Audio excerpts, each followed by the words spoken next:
In 1955, Al married Carol Carl, an active, spirited woman whose personality mirrored many of Al's own traits. Eventually, their marriage would produce 4 children: Lori, Lynn, Daniel, and Alan.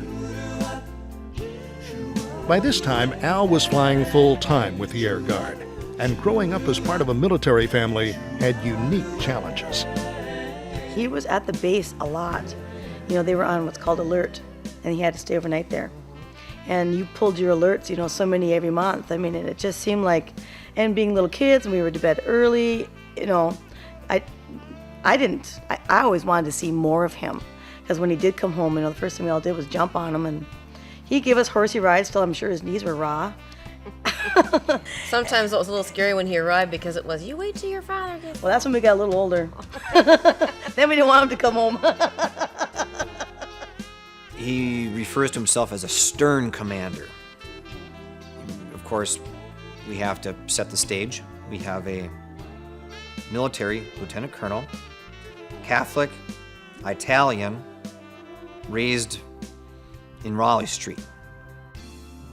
He had expectations, and as long as you worked within the guidelines, there was always lots of love and respect.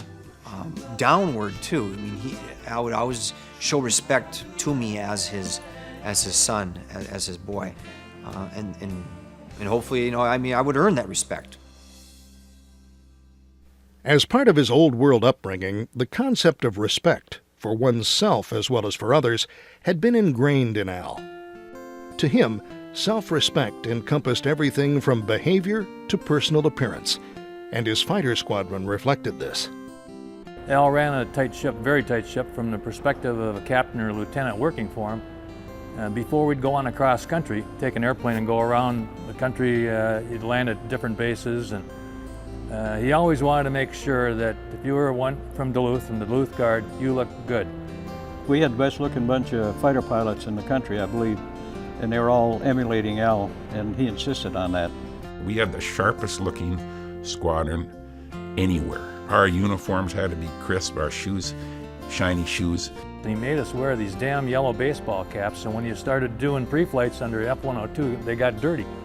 And if he found fingerprints on the bill of your cap or something, he'd chew your butt. In spite of his self-characterization as a stern commander, Al was never short on panache or good humor. This was apparent every time he lowered his landing gear. The crew chiefs painted white walls on the squadron commander has his own airplane with 4 stripes on it, and or 3 or 4, I can't remember. And they painted white wall tires on his with, you know, the old rubber white wall paint they used to have. And he used to just take the biggest pride in that. He'd go off and go across country, and then he'd come back and he'd tell me, he says, "Boy," he said, "the tower, they seen that airplane coming in and want to know where I got the white sidewalls." I found it very motivational to be around a commander that had all this color, talked a lot, put a little bit of humor in things. I know when he was briefing us, for example, Air Defense Command had a checklist you had to follow somewhat for briefing, and one of the items on it was that you had to cover is what you do when you get lost. And you just say, when you get lost, go right home. And then he'd laugh. But to lead men in the air, where life and death often hang in the balance, charisma alone is not enough. Trust was the cement that formed an enduring bond between Al and his squadron. This was never more apparent than on the night pilot Felix Tomlinson, Al's wingman during the flameout incident, found himself descending into thick fog. And I made an approach, and I got down to minimums, and I didn't see a thing, and I went around. And I called and said, "I'm minimum fuel. I can't go anywhere. I'll try one more time. If we don't make it, we're gonna have to get out of this thing. We're gonna have to punch out." Al came on, and he said, "Fee, yeah, this is Al." He says, "I'm going out on mobile." He says, "I'll go out and park right under you, and you come across. If we look good, if I see you and you look okay, you willing to take my word?" And I said, "Yeah." He said, "Okay." So I went around, got back on ILS GCA, and I tell you, that was one approach that those crosshairs never moved. They were right on the bubble the whole way. I never saw anything. I went through minimums, got the blinker, which was at 100 feet. I kept coming down to 50 feet, and all of a sudden the boy said, You're dead on the middle. Cut the power. It was Albert. I cut the power. Hit the ground. I felt it hit, rounded out a little bit, and then I saw a runway marker and a center line light go by, and it's the first time. I was on the ground before I saw anything. I wouldn't do that with anybody else. I get a little choked up just thinking about it, but also there was a lot of risk on his part.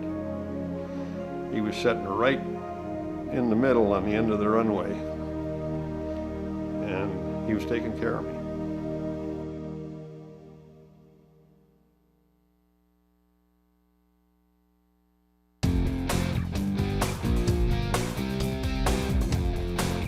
Throughout the 1960s, Al and his family enjoyed an active lifestyle.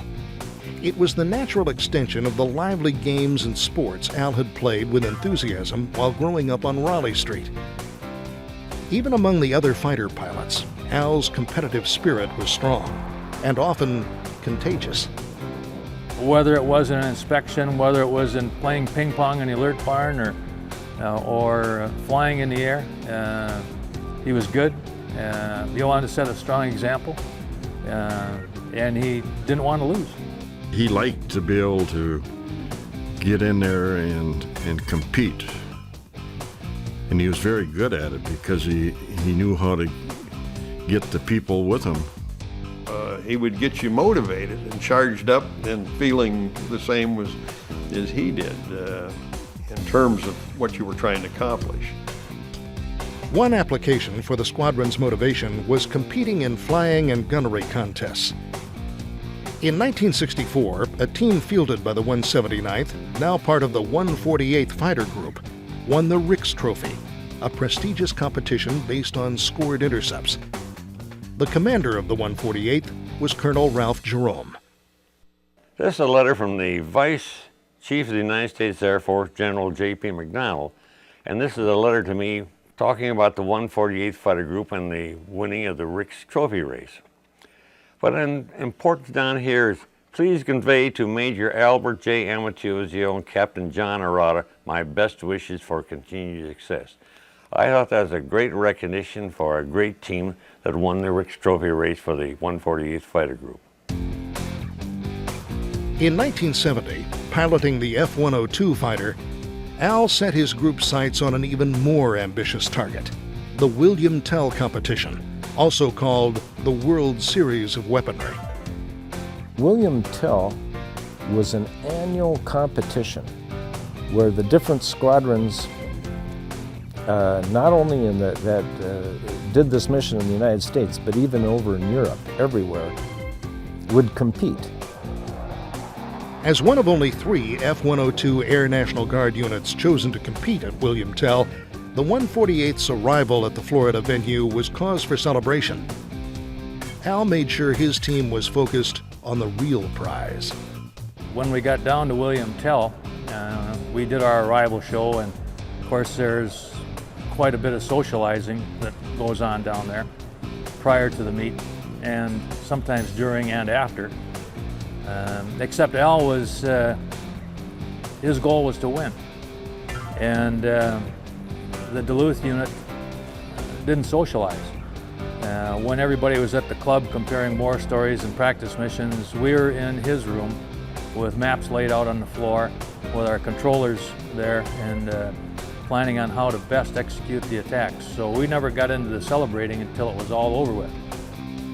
Al's air crews, maintenance crews, and ground controllers demonstrated near-perfect teamwork intercepting and destroying the target drones.